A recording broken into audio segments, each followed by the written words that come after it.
si tu as un problème là, c'est à Dieu que tu dois déverser ton problème.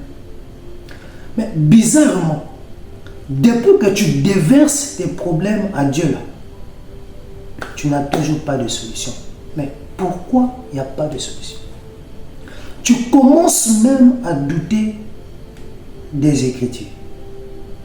Tu dis même qu'on dirait cette portion d'écriture-là a un problème. Parce que la Bible dit que si j'ai un problème, que je le déverse devant lui, il va m'accorder la solution. Mais pourquoi Dieu ne m'accorde pas la solution? Parce qu'il y a une information qui t'échappe. Tu verras que la Bible dit: venez à moi, vous tous qui êtes fatigués et chargés, et je vous donnerai du repos. La Bible dit, si tu es fatigué, chargé, va vers Dieu, il te donnera du repos. Dans 1 Pierre 5, 7, il est écrit que déchargez-vous sur lui de tous vos soucis et fardeaux. C'est-à-dire que déchargez sur lui tous vos soucis, tous vos fardeaux. Déposez à Dieu. Déchargez tout sur lui, tout, sans exception. C'est alors qu'il prendra soin de vous. Donc, si tu as un problème là, c'est à Dieu que tu dois déverser ton problème. Mais bizarrement, depuis que tu déverses tes problèmes à Dieu là, tu n'as toujours pas de solution. Mais pourquoi il n'y a pas de solution? Tu commences même à douter des Écritures. Tu dis même qu'on dirait cette portion d'écriture-là a un problème. Parce que la Bible dit que si j'ai un problème, que je le déverse devant lui, il va m'accorder la solution. Mais pourquoi Dieu ne m'accorde pas la solution? Parce qu'il y a une information qui t'échappe. Quelle est donc cette information qui t'échappe? Le verset 30 de Matthieu 11 dit quoi? Car mon joug est doux et mon fardeau léger.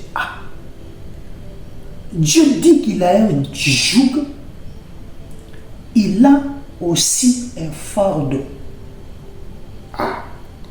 Dieu a un joug et un fardeau. Bon, toi, mon frère, toi aussi tu as un fardeau. Tu as un joug sur toi. Mais la Bible a dit que ton joug à toi là, tu dois le donner à Dieu. Et c'est lui qui t'accordera du repos. Tes problèmes, tu dois les déverser devant Dieu.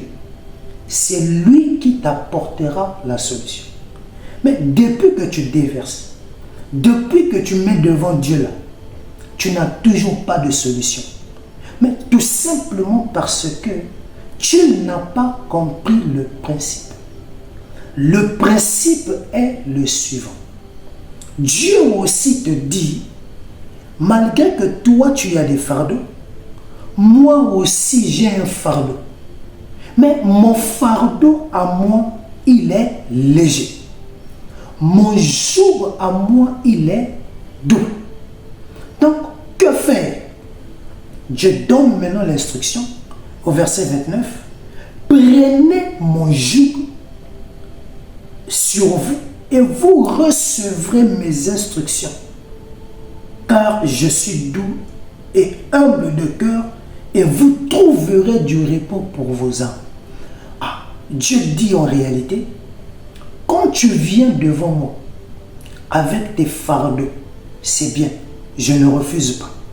Mais avant que moi, Dieu, que je ne puisse te décharger de tes soucis et fardeaux, toi, chrétien, porte d'abord mon fardeau. C'est-à-dire, Dieu dit aux chrétiens de prendre d'abord son fardeau, de prendre d'abord le fardeau de Dieu. C'est quand le chrétien prend le fardeau de Dieu, c'est alors que Dieu aussi prend le fardeau du chrétien. C'est alors que Dieu t'accorde la paix et la solution. Ésaïe 10, 27 dit que le joug de Dieu brise le joug du diable.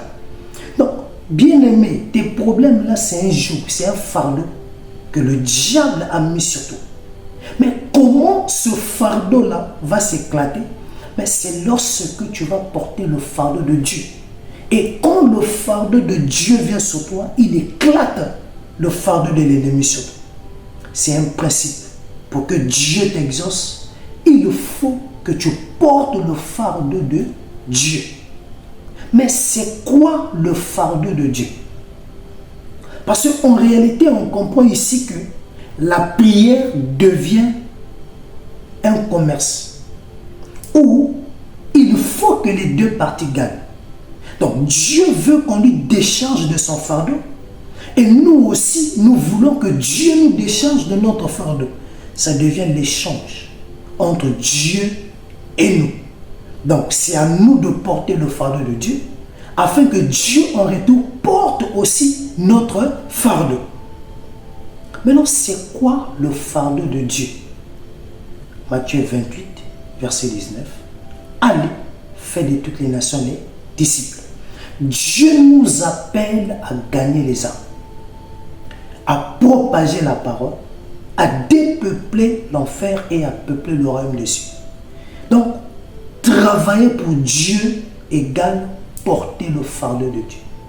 Gagner les âmes, c'est égal porter le fardeau de Dieu. Faire la volonté de Dieu consiste à gagner les âmes. Mais non seulement gagner les âmes, mais il nous appelle également à pratiquer le bien. Et quiconque pratique le bien fait la volonté de Dieu. Quiconque investit pour les pauvres et les démunis travaille pour Dieu, c'est-à-dire il porte là le fardeau de Dieu. Il est le mari des veuves, le père des orphelins. Donc quiconque aide les orphelins porte le fardeau de Dieu. Donc quand tu fais beaucoup de monde, c'est une manière pour toi de porter le fardeau de Dieu. Et quand tu portes le fardeau de Dieu, tu attires les faveurs de Dieu. Tu attires les yeux de Dieu, y compris les mains de Dieu sur ta vie. C'est alors que Dieu te bénit, c'est alors que Dieu t'exauce. Est-ce que je parle à quelqu'un? Je te montre le secret. Apprends à faire du bien. Nous sommes trop égoïstes. Nous venons devant Dieu dans le but seulement que Dieu puisse nous donner, dans le but seulement que Dieu puisse nous bénir. Mais nous oublions de fois l'essentiel. Donc la majorité de nos prières, Seigneur, donne-moi, donne-moi, donne-moi, donne-moi, c'est bien. Mais jusqu'à quand toi aussi tu vas décider de donner à Dieu? Et comment tu donnes à Dieu? C'est lorsque tu fais du bien à l'autre. Donc faire le bien à l'autre favorise tes prières. Les aumônes constituent pour toi un accélérateur, bien-aimé. C'est-à-dire que ça accélère tes prières, ça conduit tes prières droit au trône de grâce. Et Dieu te fait grâce et la chose demandée t'est accordée. C'est ce que Corneille avait compris. Il fallait porter le fardeau de Dieu. Il a porté le fardeau de Dieu en quoi faisant? En faisant les aumônes. Et le monde maintenant favorisait la montée des prières. Donc, depuis un certain temps, bien-aimé, tu as l'impression que tes prières ne montent pas. Tout simplement, bien-aimé, parce que la méthode de prière que tu utilises là n'est pas bonne. Aujourd'hui, je te montre une méthode. Apprends à porter le fardeau de Dieu. C'est alors que Dieu portera aussi ton fardeau. Et porter le fardeau de Dieu, c'est pratiquer le bien.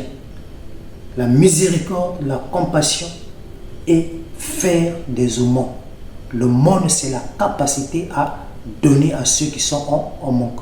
Tu peux donner tout ce que tu as.